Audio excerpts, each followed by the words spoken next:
Hello, everyone, and welcome to this week's episode of our binary episode. Once again, I am not joined by Spectre. Hopefully, he will be back with us next week. And this week, felt like a little bit of a slow week. I didn't come across a ton of really interesting issues. We've got owning an IoT camera, Adobe Reader, integer overflow, and a Chrome IPC bug. So I guess I'll start off here with the spot the Vuln for the week, which, as Spectre already indicated, actually, the issue on this one is that they're using JavaScript, and we can just leave it at that. Um, More seriously, the issue is, and this is something I've actually done a prior spot the Vuln that had a very similar issue. The core issue in my mind is only calling that sanitized URL once. So whenever you have a blacklist, and in this case this is a blacklist, so the other option for bypassing this would be uh just trying to find another way of getting like JavaScript injected that passes everything. But whenever you have this sort of blacklist that just flat out removes bits of strings, one, blacklisting isn't good, so prefer whitelist when you can. Not really, you can't whitelist every URL, so not really an option here, but it only removes the JavaScript once. So you can create a link that is JavaScript script, and then it removes that middle JavaScript. What's remaining is JavaScript. So you can have this JavaScript URL giving you cross-site scripting when you click the link. It's worth pointing out, I didn't even think about this when I was grabbing the code. So this code is pretty much directly out of mermaid.js. Yesterday's episode, I actually covered this code, this vulnerability already. What I didn't take note of is just, they use sanitized URL in many places. I just went and grabbed one at random and took basically the first one. In this particular case, I didn't think about this, but line 13 sets the target attribute to blank, which for this to actually be a cross-site scripting, that's going to severely limit what your link does, because when you set that target, I believe that JavaScript URL is going to still be under that blank domain, or in that blank scope. So what ends up happening is you can't make a request to the actual domain that's on, which severely limits what you can do with this particular cross-site scripting. But otherwise, like, it would be a straightforward like blacklist bypass just by not calling it recursively. Would require the one click in this case because it is going into the attribute, the href attribute. You, in theory, shouldn't be able to break out of directly setting the attribute like that. That's a little bit more similar to using like a prepared statement or something. So, some actually, in that note, some of this code might not even be necessary. Like, doesn't really matter if you've got the angle bracket in that URL because you are just setting a attribute. Either way, the issue to me is doing the blacklist or only running it once. That said, there were some solutions that also used just bypasses on that JavaScript detection, such as including a new line in there. So between just somewhere in JavaScript, the word including a new line might get past this check, but then the browsers will still interpret that appropriately. So that's at least one trick. I'm sure there's plenty more, because I mean, blacklisting is hard to get right. So I guess I'll jump right into our first vulnerability here, which is in Uniview, a PreAuth RCE. Uniview being looks like they produce like IoT cameras or internet connected cameras. And it's kind of just a stupid issue that we've seen plenty of times. scanf without any bounds. Goes into a stack variable, overflow the stack. We don't have all the information about context. They mentioned that this is a TLV based protocol, so type length value, things like that's probably then part of what it's trying to read there. But basically just overflow the stack. I don't know how much more I can really dive into that, but I did also want to call it that you land, so they will use their exploit to smash a stack. They'll spawn telnet D on the camera itself, and then you can log in using root 123456, which is the apparently the default password. So there's also that. You'll land inside of a restricted shell, which is universe shell, I think, or universal shell, I forget. You'll land in there and you can only write to temp, which isn't necessarily that useful, but what's sitting in temp? There's a bin folder with killwatchdog.sh, which gets called during the reboot process, which you can trigger through program bin reboot.sh. Or I get, and that gets triggered through like an update. Or through an update, there's the command to trigger it. Basically, you can trigger this to get executed, so you can write to the file. Easy escalation on that. To get a little bit more code execution out of it.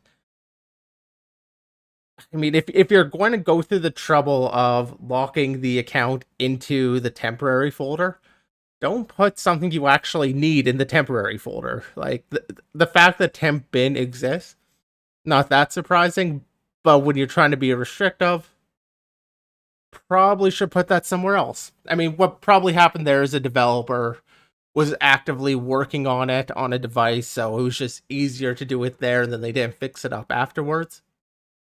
So, like, I get why the developer was working there, but one of those things that just kind of needs to get cleaned up. Second vulnerability for this week. This one is the Adobe Reader integer overflow.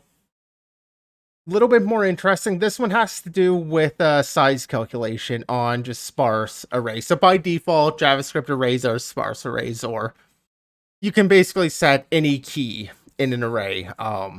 You can set key 0, you can set key 100. Anything between there doesn't necessarily exist. So in document.add annotations, and just adding annotations, so you can like specify a gesture.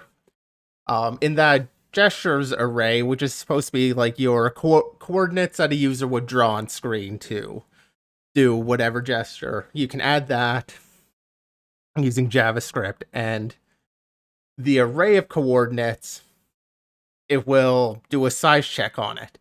And it seems like they don't go into exactly why, but it'll use the highest index to figure out the size of the array, and because it's sparse, you can just assign it wherever. So by setting the -1 index, when a to y is called, that's going to give, on the string -1, that's going to give you the 0x fff, which of course is a very large number. And then it's going to test, like, do we have room for whatever we're going to do? It's looking for 0x, like 55555 elements, but what it'll do is it'll add 1 to whatever size, so we have room for the actual array, plus 1 more. Is it within this size? Well, adding 1 to the maximum integer gives you 0. So, of course, that's going to be less than the 0x 55555. So that ends up creating this object, which effectively is, or sorry, later on, it'll then try and access the last index, or the full size of the array. And so it'll access it with this very large value, the 0x fff value, leading to that out of bounds access because it thinks it thinks it's within the space that it actually has. As for exploiting this, they do talk a little bit about how, like, what they control. They indicate that while their example crash here is a near null pointer dereference, you can basically coerce memory in such a way to exploit this. They kind of show this by generating a specially crafted object, because what it's calculating is an offset to a this pointer that's going to later use. So they are able to get code execution. We don't get to know exactly how they did that. Just the fact that the issue is that integer overflow. Again, this is one of those issues that you can kind of tell that obviously the dev's trying to look for the size, just not considering this idea of it overflowing beforehand. Something you see time and time again in this code.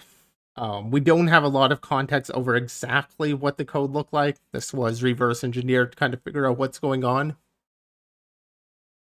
which would be interesting to see, but I can imagine this is just a simple case of kind of like when you would add a null byte on the end of the string, you might just do like length +1 less than buffer I allocated.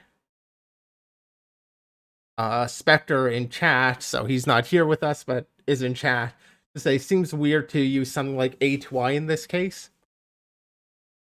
I mean, because it's coming out of JavaScript, I'm assuming the code passes through something like a generic handler, so you can give it like instead of accessing it as an array at 0, 1, like with an integer, you could also give it something like a standard string and just have it be a property access, because JavaScript supports that sort of dynamic changing access.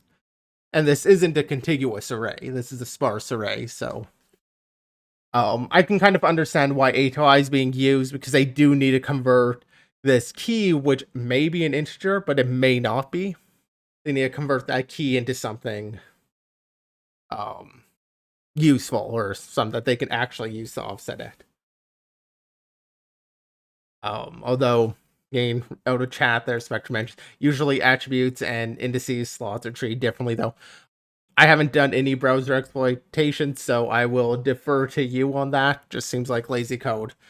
Fair enough. It does seem a little bit weird, because we haven't heard of a lot of bugs with like A to I issues when it comes to the JavaScript engines, or even on the PDF. So, I mean, it does stand out on that fact, but I don't know enough on the internals to really make a judgment there. And already we're on the last vulnerability for this week, which is a Chrome IPC issue through the interface ID. This one at least stands out as being a little bit more unique. It was found through a source review by was it Sergey Glasnov, sorry, from Project Zero. Just on this one, again, I don't know all the browser internals, so that's not going to be where I can come at this from. But taking a look at what happens, I've got the code on screen.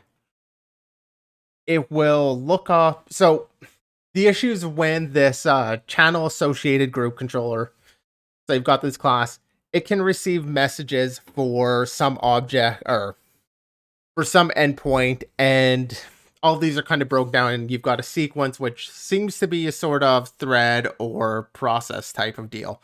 You've got a sequence of messages. All of those kind of need to be processed by the appropriate thread. So your endpoint fits on sequence A, B, or C. It would be processed by sequence A, and then it would grab you that endpoint.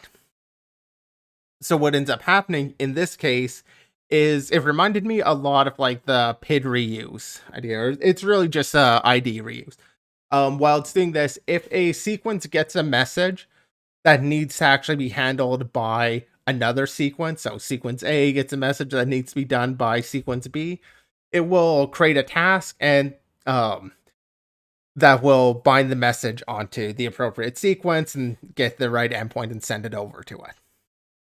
What ends up happening is it posts this task, and in doing that, it calls this accept, or passes in the pointer, leading to this accept on endpoint thread function being used. This function will will take the message, and it'll get the interface ID from the message, check if it's valid, check whatever, do its checks, get the endpoint, get the client, and actually handle the incoming message. Problem being that while all of this is happening, you have a bit of a race condition. If you were to basically have the endpoint be removed for whatever reason while this is going on. You can then bind another endpoint on a different sequence using that same ID, because this ID lookup isn't actually bound to like looking up the ID on a particular sequence. It will find just any client, any sequence. It'll get it anywhere. So you can end up having basically another thread or another place using a value that's only supposed to be used by the one sequence. So you kind of create this locking or this race condition issue where some I would assume in this case you're basically getting like an unlocked access to something or an improperly locked thing because they can't properly protect it. Again, I don't know all of the Chrome internal details, but it did just kind of remind me of the whole like the lookups by ID when you have things going on concurrently that need to remain concurrent feel a little bit risky to me. I can't say this is a code smell because like find endpoint by ID is varied, but or it's specific to Chrome, but it does kind of leave me with that. Like when you see these lookups happening, if something else can use the same ID, and if there's no protection against that, you're bound to start seeing these sorts of race conditions pop up. So that was at least kind of the aspect of it that seemed interesting to me.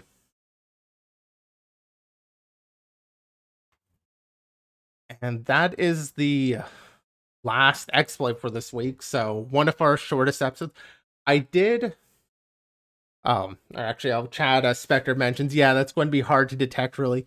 It is. Like it's not something you're going to find with like a static analysis. It is a source review issue. It's something that if you're reading code, you see something that I mean, I guess the smell would be looking at if you're able to rebind with a specific ID. So you see that sort of functionality. And it's in a context where there's multi-processing, multi-threading going on. Then you look for ways of accessing or where the ID isn't properly basically bound to the right place. I feel like you can definitely discover this. Like if you're reading the code, you understand what's going on. It's not that hard to necessarily spot it. And in this particular case, you have a little bit more of a challenge because of the indirection going on here. It is just passing the function pointer around, so you'd have to dig into how some of this is actually happening. It's not just it's not insanely clear. But this idea of because it like I say, it reminded me a lot of a PID reuse sort of attack where you have a program, it's looking up something just by the PID and assuming it's always going to be the same thing that it gets. So when you see a program doing that same thing, just assuming the ID can't be reused. So that's kind of what I'm getting at as the code smell aspect. There was, while I don't have another exploit, I kind of felt this was going to be a shorter episode, so I thought I would also cover one question that I got. Because I haven't I'd asked the person if they'd mind me covering this question on air. They haven't replied to me, so I'm not sure how okay they are, so I'm not going to go into too much details about the specifics of what they asked. But I did want to bring up this is a bit of a question. It was basically somebody out there, one of our viewers, was trying to get started in some of the security research, and they've started doing or trying to play a lot of CTFs, and they found themselves getting stuck, not being able to solve quite a few of the problems, just having a bit of a struggle there. And the question basically comes down to, where do we go from that point? And I thought that was an interesting question because oftentimes we'll just say, like, get started by doing CTFs, but is that the right option? Like, CTFs kind of give you a term I heard used that I like now for CTFs is it's forced learning. You have a CTF topic, usually challenge creator has like some idea of what they want you to learn from it, what they want you to get out of it. Not always, those tend to be kind of worse design challenges. And so it kind of makes sense to say as a starting place, like, yeah, you need to learn how to learn. You need to learn how to uh, just learn on a random topic. And that's where CTFs do provide some value and a lot of annoyance. If you are getting stuck, because you need some foundation to really get started with the exploits, with exploitation, with CTFs, you need some sort of foundation to build off of. So if you do start with CTFs versus, say, something like Portswigger's Web Academy, Pwning College, something else, I guess that is one of the other aspects. When we say CTFs, a lot of people use that in a very, very broad way, and I do myself, versus war games, which tend to be a little bit more educational. The difference being war games always running, so like the 0x0539 site Spectre and I run is more of a war game. Because it's always running. It's got CTF as challenges, but there's no time box around it. There's no competition. I mean, we have a scoreboard, but there's not the same sort of competition. It's not designed the same way. So war games have a better chance of being educational, and there are some very educational focused war games that have challenges that are meant to basically walk you through something. So when it comes to CTFs, it's maybe choosing the right CTFs if you're going to, but you do need some foundation. So if you haven't done anything with security at all, or if you haven't, maybe not nothing at all, but it's a new area, whatever, you're finding yourself running into not solving any challenges whatsoever. Yeah, step back, get some more educational resources, but at the same time, don't be afraid of write-ups. I see a ton of people who think that somehow using a write-up is cheating, or using a write-up during an actual competition probably would be cheating, but who's posting write-ups during the competition is a whole nother issue. But beyond that, using a write-up at a certain point, so there's a lot of value to that frustration of digging into the problem and just digging and digging and digging and being frustrated and dealing with that and just keep going. There's value in doing that. But the value proposition of doing that for days and days and days versus just reading a write-up, seeing what you missed, and learning from what you missed for the next time, you kind of have to decide where your boundary is. But don't be afraid of write-ups. If you're stuck for a while and you're frustrated and you're not getting anywhere, there's also a reasonable chance that you would not have found the solution in like a week or a month or something. That's okay. Read the write-up, learn from it, and keep going. If you want to go the write-up route, like I would say, don't be afraid of it. A lot of people treat it as like almost a personal failure, and that is something that I think is definitely just a wrong perspective to take. You're always learning. Yes, if you use a write-up, you're maybe not learning the same things as much. Like you're not necessarily learning off the process. You're not suffering through that frustration. All of the Vuln research is a lot of frustration.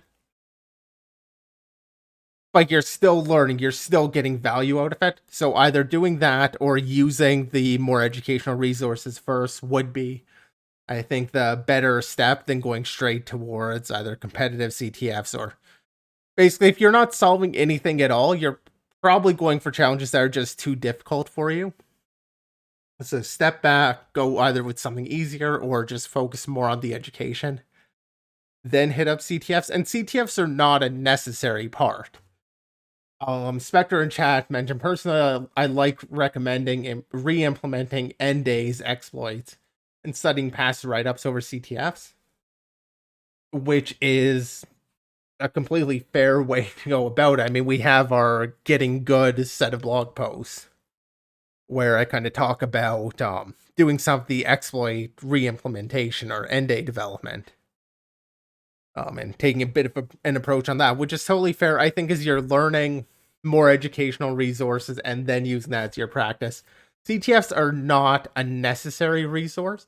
If you enjoy the gamified aspect, they can be great.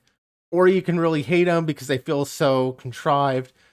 Part of they are contrived, but part of that is that forced learning. You've just got to you need to learn how to learn about it. You need to dig into it. might not be very useful, but a lot of times what we learn isn't useful until all of a sudden it is. So at least that's kind of my thoughts on it. If you're stuck, feel free to go for more educational resources. Don't force yourself to basically just keep pounding against the wall. If you feel like you're making no progress, take a step back and just see. Making no progress is not a feeling any of us like, and it happens. So I don't want to say like if you're making no progress, just go do something else. But you have to consider it.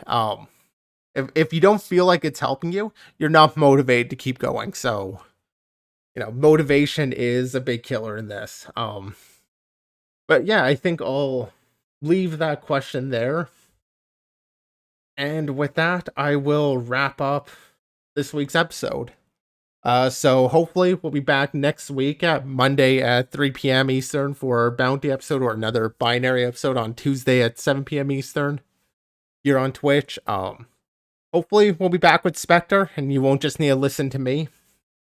As usual, videos will be up 24 hours after the stream, so you'll see that tomorrow. Same deal for all the podcast platforms.